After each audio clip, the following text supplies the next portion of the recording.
Fellas, there are some champions in the UFC right now that are a lot more beatable than others, but I'm going to be going through every single men champion in the UFC, and I'm going to be picking one way that I would improve every champion, whether it be their martial arts improvement, whether it be an attribute that they need to improve, just one way that I would improve every single UFC champion right now to make them pretty much unbeatable in the UFC. Like I said, there's definitely some champions that are already pretty well-rounded, already pretty skilled, but I've gone through every champion, gone through one way that I would improve them to make them kind of more unbeatable.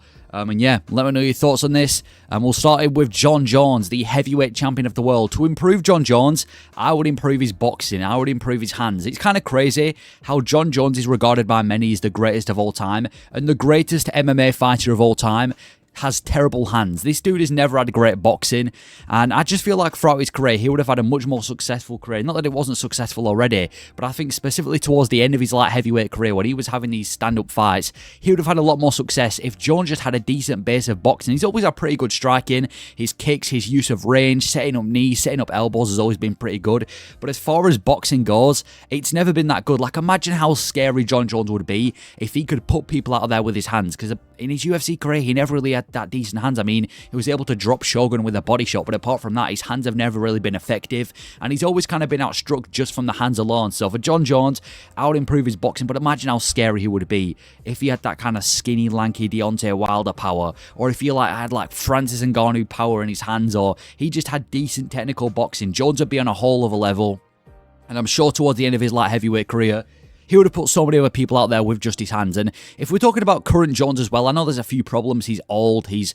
mind's not really in it, he's unathletic and slow, but I really do think if Jones just improved his boxing, everything to do with boxing, I think he would be a much better fighter. Not that he's not a good fighter, obviously, he's regarded as the greatest of all time, but he would be a much bigger threat on the feet. So for Jon Jones, I would say to improve him, I would simply just improve his hands.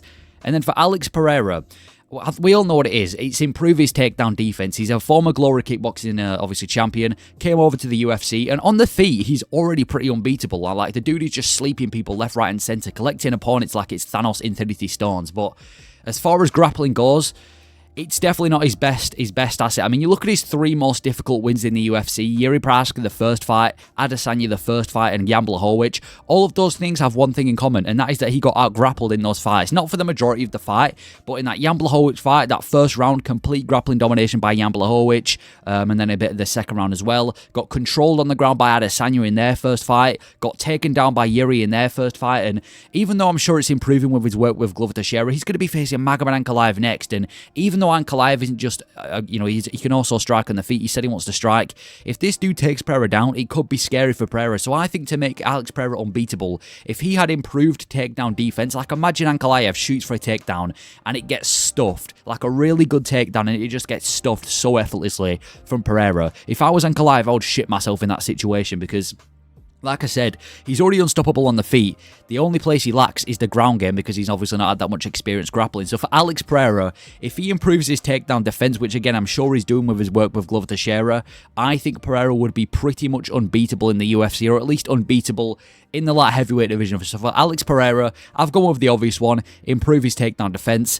For Dricus du Plessis, I would go improve his stamina. Imagine how scary Dricus du Plessis would be if he had like the stamina of Merab, because Dricus du Plessis, he's got like a style that you kind of need good stamina for because he's got such a high pace style. He's coming at you round after round, walking forward, taking shots, eating shots, throwing shots. And I think with Dricus du Plessis, if he had improved his stamina, he would be a completely different fighter. I think he would have maybe been able, not necessarily been able to get more finishes because he's already finished a lot of the guys in the UFC, but I think he would have had much more success because you look at his fights with Darren Till, Brad Tavares, Derek Brunson.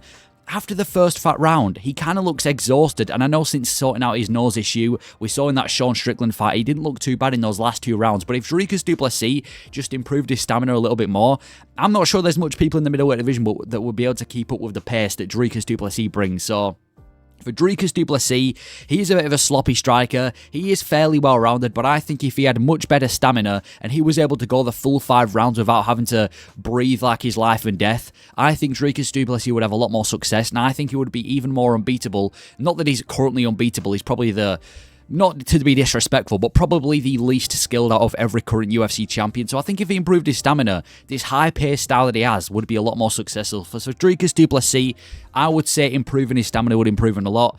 And then for Leon Edwards, he's already well-rounded. He's got great wrestling, obviously great kickboxing as well. But I would say something as simple as improving his killer instinct.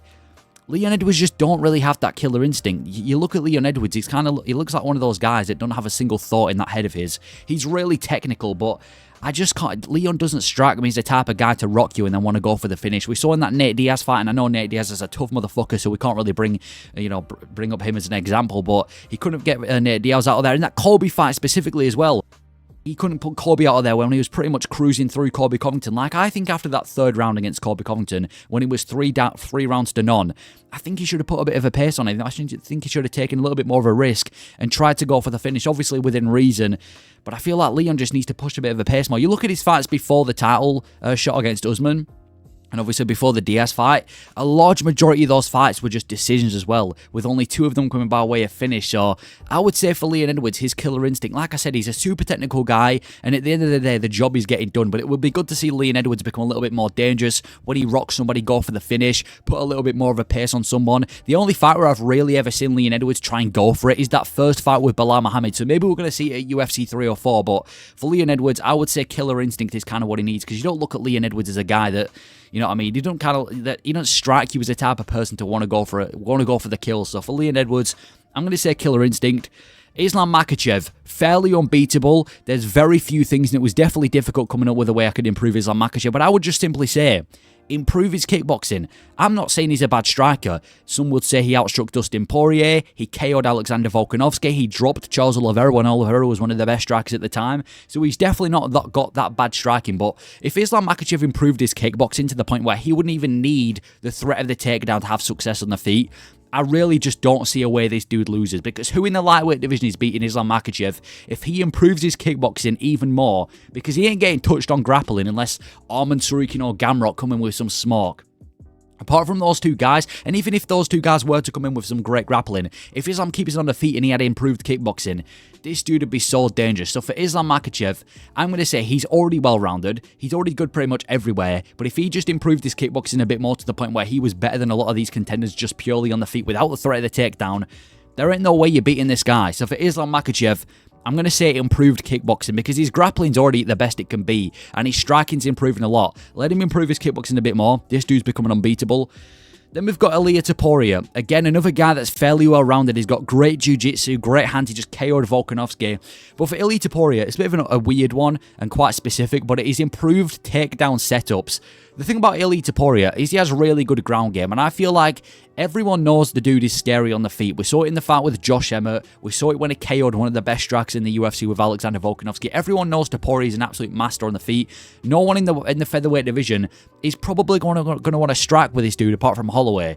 So I think Topuria, if he just improved his takedown setups, he would be much more dangerous, because again, he would introduce the threat of the takedown, and we would actually be able to see the ground game of Topuria with his jiu-jitsu, because if this dude faces a guy that is just expecting Topuria to be keeping it on the feet, if he just mixes it up with his takedowns a little bit more and improves his takedown setups and takes it to the ground a lot more effectively, this dude could become a well-rounded monster.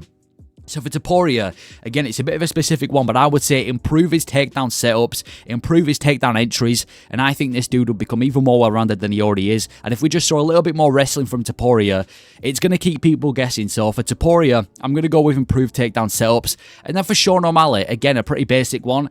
Improve his wrestling. He's the best striker right now in the bantamweight division, and if you disagree, you're delusional. He is the best striker. He just KO'd Aljamain Sterling. He had success with Peter Yan on the feet, just absolutely battered Maul Oliveira for 5 rounds straight. And you look at the bantamweight division right now, the 3 biggest tests to Sean O'Malley is Merab, Corey Sandhagen, and Umar Nurmagomedov. 3 of which, I guess Sandhagen's a bit of both, but 3 of which are wrestlers. So it's obvious that Sean O'Malley's kryptonite, if there is going to be a kryptonite, it's going to be wrestlers. And we saw that with the Peter Yan fight.